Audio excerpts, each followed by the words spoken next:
El pasaje de hoy es Salmo 10, versículos 1 al 11.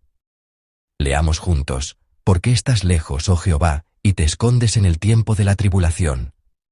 Con arrogancia el malo persigue al pobre. Será atrapado en los artificios que ha ideado. Porque el malo se jacta del deseo de su alma, bendice al codicioso y desprecia a Jehová. El malo, por la altivez de su rostro, no busca a Dios. No hay Dios en ninguno de sus pensamientos. Sus caminos son torcidos en todo tiempo. Tus juicios los tiene muy lejos de su vista. A todos sus adversarios desprecia.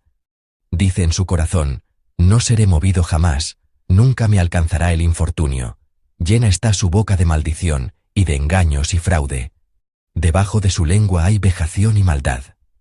Se sienta en acecho cerca de las aldeas. En escondrijos mata al inocente. Sus ojos están acechando al desvalido. Acecha en oculto, como el león desde su cueva. Acecha para arrebatar al pobre. Arrebata al pobre trayéndolo a su red.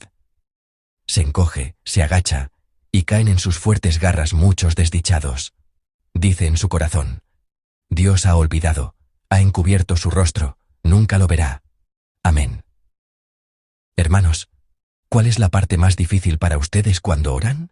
Claro, puede que algunos de ustedes digan, para mí, orar no es nada difícil ni pesado. Sin embargo, para la mayoría de los creyentes, lo más arduo de la oración es el problema de la aparente falta de respuesta de Dios, el problema de la demora. Aunque no oremos esperando una respuesta inmediata, el simple hecho de tener que esperar indefinidamente mientras la respuesta de Dios tarda en llegar y la situación no cambia, resulta bastante difícil para nosotros los que oramos. Oramos creyendo que Dios responderá a nuestras oraciones. Oramos creyendo que Dios obrará en algún momento, y sabemos muy bien que orar con fe y esperar con paciencia es una virtud del creyente. A pesar de todo, si la respuesta no llega después de haber orado, el creyente puede sentir ansiedad e impaciencia, e incluso llegar a desanimarse y frustrarse. Supongamos que nos enfrentamos a una situación así. ¿Qué deberíamos hacer? Si el tiempo de oración y espera se extiende por 1 mes, 2 meses, luego 1 año, 2 años, y hasta por 10 o 20 años, ¿qué debemos hacer? ¿Deberíamos abandonar nuestra fe? ¿O deberíamos simplemente dejar de orar y rendirnos pensando, bueno, Dios lo hará en su momento? ¿O deberíamos orar con más fervor? Un creyente que encontramos en el pasaje de hoy está experimentando una situación similar. El salmista clama a Dios en medio de su sufrimiento y dificultad, y describe esta situación en la que la respuesta de Dios no llega, diciendo que Dios se esconde. El versículo 1 del pasaje dice así, ¿por qué estás lejos, oh Jehová, y te escondes en el tiempo de la tribulación? Así clama el salmista. Para él, parece que Dios simplemente se esconde en la distancia cuando el creyente sufre, cuando está en medio de la tribulación. Siente como si Dios no estuviera escuchando sus oraciones. Ora, pero no ocurre ningún cambio significativo.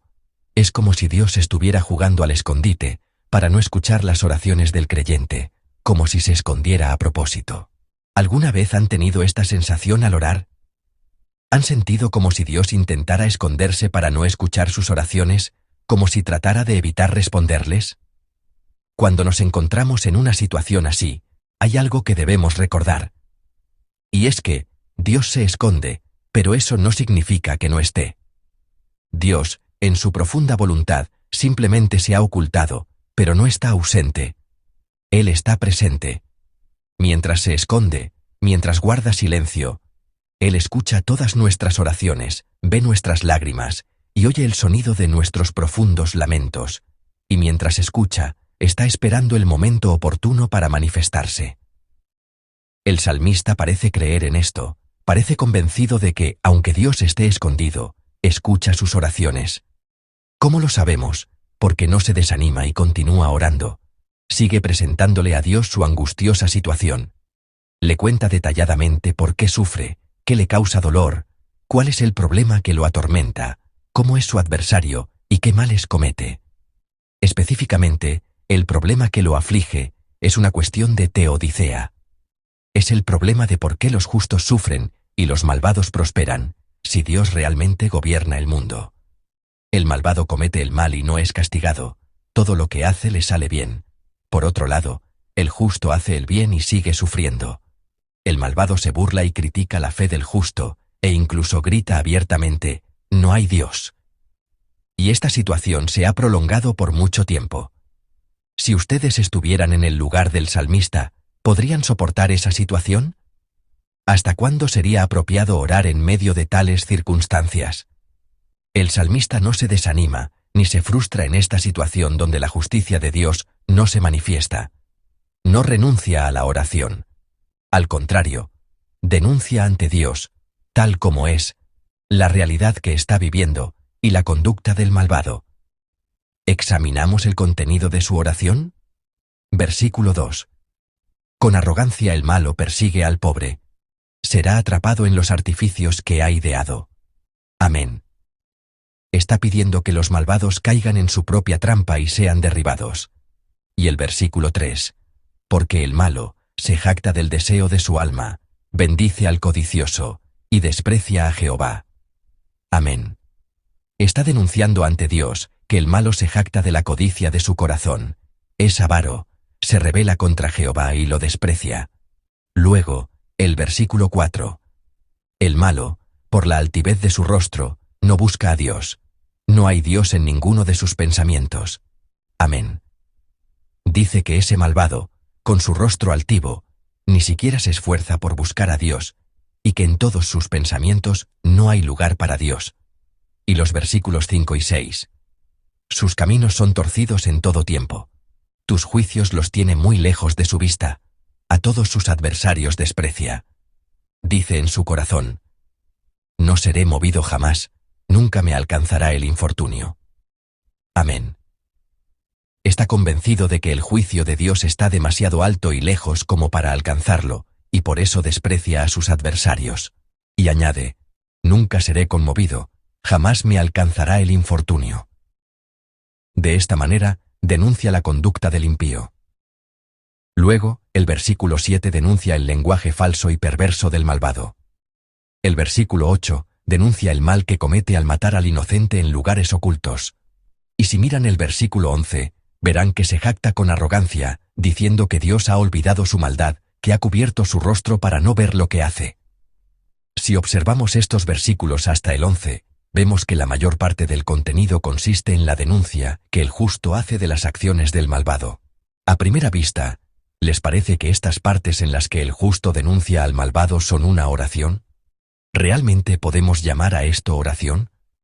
Cuando decimos orar, tendemos a pensar que se trata de suplicar con fe usando un lenguaje santo.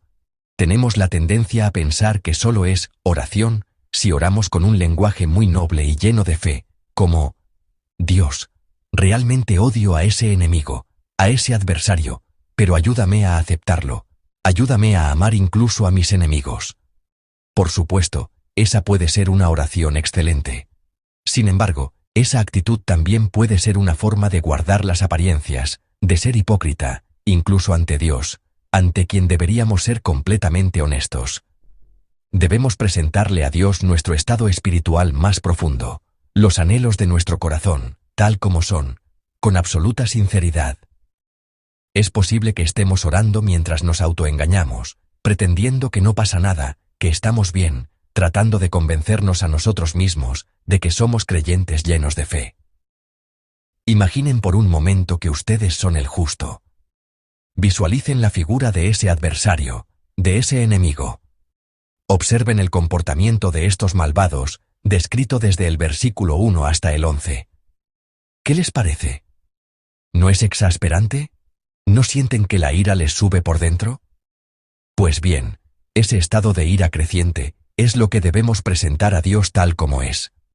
Entregar a Dios el estado de nuestro corazón hacia ellos, tal y como es la forma correcta de orar. El salmista no niega la realidad del sufrimiento que experimenta. No la rechaza, no la evade. Tampoco disfraza sus sentimientos, ni se consuela con palabras vacías. Podemos ver que enfrenta la situación entregándose a Dios de la manera más sincera y honesta.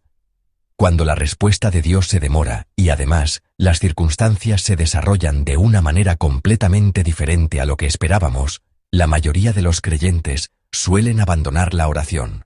Suelen renunciar a la oración pensando: aunque ore, Dios no me escucha. ¿Hasta cuándo tengo que seguir orando así? Supongo que Dios actuará cuando sea su momento. A veces, también evadimos la realidad que enfrentamos. Aunque sabemos que debemos orar, la falta de respuesta nos lleva a evadir la situación y a renunciar a la oración.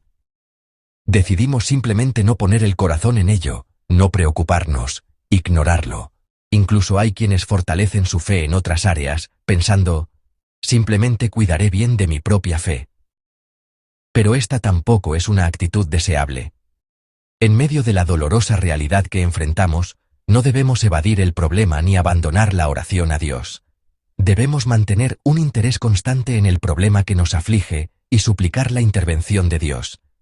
Debemos presentarle a Dios ese problema que nos atormenta con profundo interés, con total honestidad y sinceridad.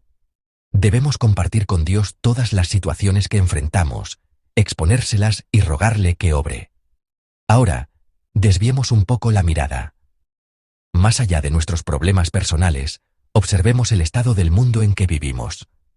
Hay aspectos del mundo que realmente hacen parecer que Dios está escondido. Surge la pregunta: si Dios está vivo, ¿cómo puede simplemente observar tales problemas sin hacer nada? Si el malvado prospera, ¿por qué Dios no ejecuta su juicio? Sin necesidad de enumerarlos, al observar el mundo, no es difícil encontrar situaciones que nos hacen preguntar: si Dios existe, ¿por qué permite que esto suceda? Sin embargo, muchos creyentes tienden a evitar interesarse en esos problemas del mundo. Dicen: ya es bastante difícil vivir manteniendo nuestra propia fe. Pero debemos resistir sin cesar, indignarnos y orar por un mundo donde la justicia ha sido pisoteada, buscando la voluntad de Dios. Debemos preocuparnos, debemos interesarnos. Lo más fácil es evadir y no preocuparse. Pero esa no es la postura de un creyente que ora. Debemos interesarnos en el problema, presentar la situación a Dios y suplicar continuamente por su intervención. Puede que no veamos un cambio claro de inmediato. Podemos sentir que Dios no escucha nuestras oraciones y que parece estar escondido.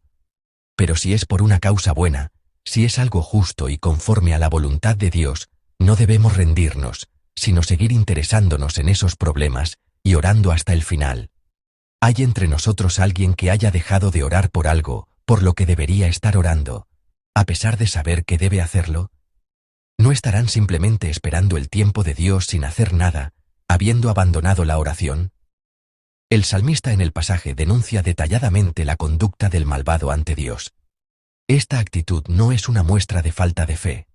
Es una oración que demuestra un interés activo en el problema y que apela fervientemente a la obra de Dios.